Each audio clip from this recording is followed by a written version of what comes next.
breaking news. Hi, everybody. We are live from the Imperial Capital, Washington, D.C. Breaking news: for the first time since 1985, the presidential inauguration will be going indoors. Now, let me be very clear. This is not because of terrorist threats or security threats or safety threats. This is President Trump's concern for all the hundreds of thousands of people that would be coming to Washington, D.C. that would have to endure near cold zero temperatures. The president cares deeply about the American people. He has an obligation to the safety and the security of the American people. And because of that, he knows that his people will sometimes wait hours on end, tens of hours on end outside, and potentially can get frostbite, pneumonia, or die. He does not want to start his administration that way, and this is the right call. This is the right call that President Trump and the Presidential Inaugurational Committee is making. And this is going to be a unique administration and in a unique time, starting in a very unique way. Usually we're very used to the aesthetic of the president being sworn in outside the Capitol, and now it will be in the interior of the Capitol, making it definitely the hardest ticket in town to get. So I know this is the breaking news. People are texting me about it. People are very confused with what is happening. From what I understand, all the other inauguration activities are scheduled to go as planned as we are here in Washington, D.C. And some people that are messaging me are honestly very thankful that President Trump is going to be indoors, not exposed outdoors for that long period of time. Who knows? This is God's plan, and I believe it's for the better. And it is going to be remarkable to witness President Donald Trump taking the oath of office. Look, my crazy idea was just do the entire inauguration at Mar-a-Lago. That was my idea the entire time. Weather would be good. You can invite 2,000 of your best friends and have it there on the lawn, but it's too late for that. And, you should do it in D.C. I get it. I understand the argument there. So, everybody, email us, freedom@charliekirk.com. We're also monitoring the Governor Kristi Noem news. But President Donald Trump will be sworn in as president on Monday, the 47th president of the United States, inside the Capitol Rotunda. As if we did not want to try to have the story any more dramatic. The very same Capitol where January 6th happened 4 years ago, inside that very same Capitol is where he is going to take the presidential oath of office. We've not seen this since 1985, and it's a tough call. Part of the calculus, I'm sure, is I want to be outside. I want to have the best visual. I want to have the best aesthetic. But what if somebody dies? And by the way, so many people very well might be traveling in from across the planet to wait, and they would wait days in advance. No, he has a moral obligation to the safety and security, and that starts on Monday. And so I completely see it from this perspective. And for people that are complaining, guys, does it really matter where the swearing in happens? It doesn't matter if it happens. By the way, Lyndon Baines Johnson famously did his swearing in after John Fitzgerald Kennedy was shot on Air Force One or Air Force Two. He did it on an airplane being sworn in as President of the United States. All of the talk we've been doing these last couple of years manifests into reality on Monday. I believe it's going to be one of the most active, productive day ones of a presidency in history. So buckle up, everybody. The new administration is coming on Monday. So let's read his statement. It's quite extensive. We are here in the Imperial Capital right now, by the way. January 20th cannot come fast enough, President Trump writes. Let's put this up on screen so the audience can read along. The breaking news. January 20th cannot come fast enough, President Trump writes. Everybody, even those that initially opposed a victory by President Trump and the Trump administration, just want it to happen. It is my obligation to protect the people of our country. But before we even begin, we have to think of the inauguration itself.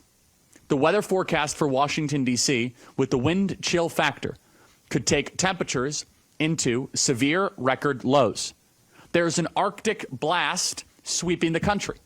I don't want to see people hurt or injured in any way. It is dangerous conditions for the tens of thousands of law enforcement, first responders, police canines, and even horses. Pause. President Trump cares about animals. And hundreds of thousands of supporters that will be outside for many hours on the 20th. In any event, if you decide to come, dress warmly.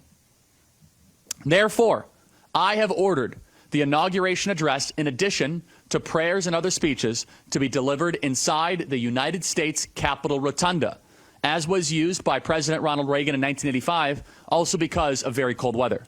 The various dignitaries and guests will be brought into the Capitol. This will be a very beautiful experience for all, and especially for the large TV audience. We will open Capital One Arena on Monday for live viewing of this historic event and to host the presidential parade.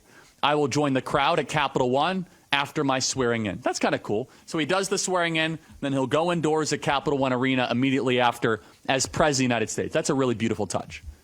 All other events will remain the same, including the victory rally at Capital One on Sunday at 3 p.m. Doors open at 1 p.m., so please arrive early. And all 3 inaugural balls on Monday evening. So I know there's a lot of emotion surrounding this. This is the right move.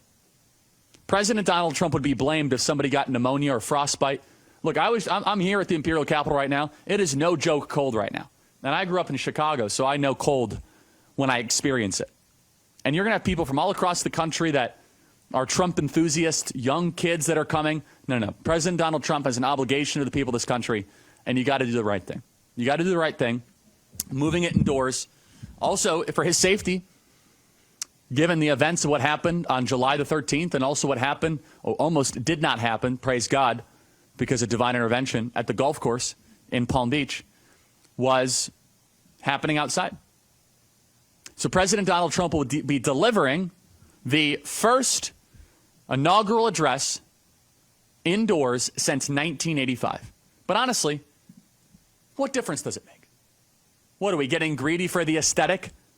We have some of the greatest aesthetics from President Donald Trump in history. We have McDonald's. We have him rising after he got shot.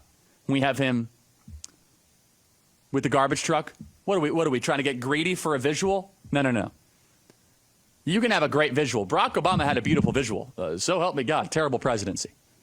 No, we are going to have a great presidency and also a beautiful visual as well inside the Capitol Rotunda.